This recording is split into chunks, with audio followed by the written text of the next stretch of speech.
When Carmen's father-in-law, Jerry, invites her and Leo out for dinner, the couple is excited to spend time with the old man. But Jerry, known for his penny-pinching ways, makes the invitation sound like a rare gesture of generosity. Instead, he hands the bill over to Leo, claiming that he lost his wallet. When the couple realizes the truth, they teach him a lesson.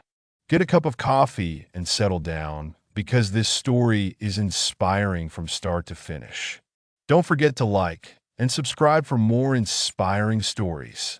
Last weekend, my father-in-law, Jerry, invited my husband, Leo, and me to a fancy restaurant for dinner.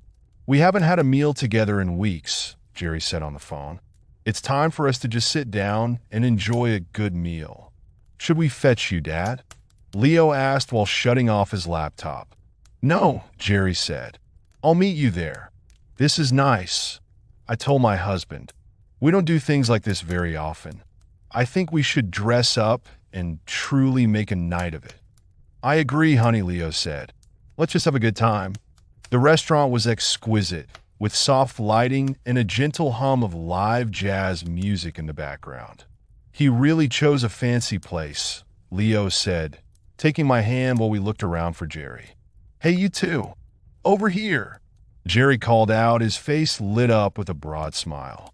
Hi, Dad, Leo said, bending down to hug his father. I pulled out my chair, and we sat down, ready to just spend time with Jerry. Tell me about you too, Jerry said, eyeing the menu. What's been happening with you? Are you still at that law firm, Carmen? Yes, I've made partner too, I said excitedly. But the official announcement will only come in the new year. Leo went on to talk about work and how he was looking for us to buy a house. Just in case we want to have kids, Dad, he said.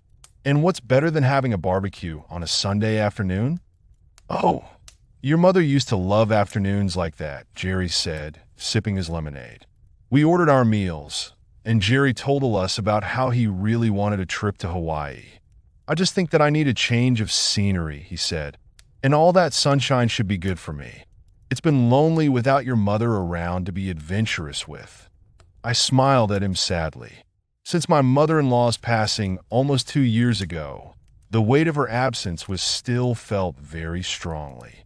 Jerry barely did anything without constant prompting from Leo and me, so his wanting to take us to dinner was a big achievement in terms of his healing. But would you want to go alone? Leo asked, finishing his meal with a long gulp of whiskey. No, Jerry said. Maybe with a tour group or something like that. It would be cheaper than doing it alone, and there should be discounts for seniors. Can I interest you in dessert? Our waiter asked, bringing over 3 dessert menus. I'll never say no to dessert, I said, looking through the menu. After that, my father-in-law went on about how much he was enjoying playing golf with his new friends. I love having time out and away from the house, he said. And golf is as slow or as fast as I want it to be. There are no expectations. And my knees don't hurt at all. The dessert arrived, and Leo asked for the bill shortly after. We both knew that there was a possibility that we would have to pay for the dinner, but we didn't mind. Jerry was known for his penny-pinching ways, but Jerry seemed to have it under control until he didn't. He took the bill and reached into his pocket for his wallet, but in doing so, his cheerful demeanor shifted dramatically.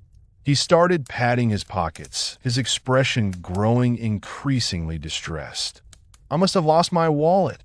I can't believe this, my father-in-law said, his voice trembling, eyes almost welling up with tears. It's no big deal, Dad, Leo reassured him. We got this. But then something caught my eye the next morning. I was sitting in bed, sipping tea as I scrolled through the photos from the previous night. There, in one of the photos that we asked the waiter to take, was Jerry's wallet, clearly sticking out of his back pocket. My stomach churned with a mix of disbelief and amusement. It was a classic Jerry move. I went to my husband, who was making toasted sandwiches, and showed him the photo. You've got to see this, I said. My husband chuckled, shaking his head. Looks like Jerry pulled a fast one on us, honey. We sat down to eat our toasted sandwiches in silence, both thinking about whether we should bring it up with Jerry or not. Eventually, we decided that it was time for a little payback. I think it's needed. A lesson has to be learned, I said. The following weekend, we invited my father-in-law out to an even fancier restaurant. It's really lavish, Dad, Leo said on the phone. So wear a suit if you'd like. Doesn't that just mean small portions of food and ridiculous prices? He asked. It does, Leo agreed. But it's also about the experience. Carmen has been wanting to go for a long time. And don't worry about it, it's on us. At the restaurant, we got into our comfortable routine of catching up on the week. I tried eating okra the other day, Jerry exclaimed. One of the ladies at the senior center brought a dish of fried okra and fried eggplant. It wasn't bad, but I don't know if I'd eat it again. I chuckled at Jerry. Despite how adventurous he tried to be when it came to food, he knew what he enjoyed and stuck to that. Dinner flew by with us, just chatting about everything and nothing. And when the waiter brought the check, it was our turn to put on our best performances. Leo patted his pocket with exaggerated concern, a frown forming on his face. "Oh, darling," he said. "I must have left my wallet at home. Carmen, please tell me that you have yours. I know you changed your bag." I feigned panic as I rummaged through my purse. "Darn it," I said. "I don't have mine here either. I just assumed that you would have yours, so I didn't double-check before we left home." "Dad, do you think you could cover this?" "We'll pay you back, of course," Leo said solemnly. "I'm sorry, Dad. Sometimes Carmen and I rush around too much and we forget things." Jerry looked stunned, his eyes darting between us and the bill. "Oh, well, yeah, I suppose I could," he muttered, reaching reluctantly for his wallet. The waiter, who Leo had briefed about our plan, stepped in. "I'm sorry, sir," the waiter said to Leo, "but we have a strict policy here. If the bill isn't paid, we just call the police." Jerry's face turned pale as he pulled the bill closer to him. He fumbled with his wallet, finally pulling out his credit card with trembling hands. Leo and I exchanged smiles at each other, hoping that Jerry had realized he had been caught in his own game. "You know," my husband said as we walked out of the restaurant, "I think we should get some ice cream." Dad was right about the small portions. We drove to the local ice cream parlor in silence. I wondered if Jerry thought that he was going to pay for the ice cream, too. "Come on, Dad, choose your flavors," my husband said, placing our orders. When we were ready to pay, Leo pulled his wallet out of his suit pocket. "You have your wallet? You had it all along?" Jerry asked. Leo nodded at his father. "What you did last weekend wasn't good, Jerry. Of course we were going to take over the bill, but it was the way you lied about it.